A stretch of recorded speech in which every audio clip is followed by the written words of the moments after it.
Do you want to know how to make bunny biscuits? Let's find out. Grate carrot into a bowl. Strain the carrot to remove the liquid.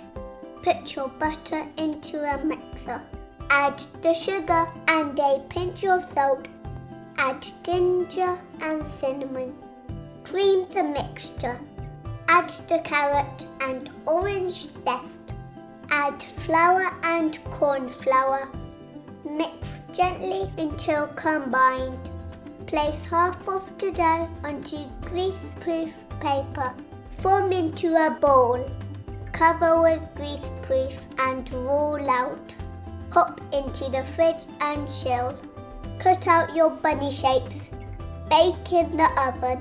Ask an adult to help. Once cool, decorate your bunnies.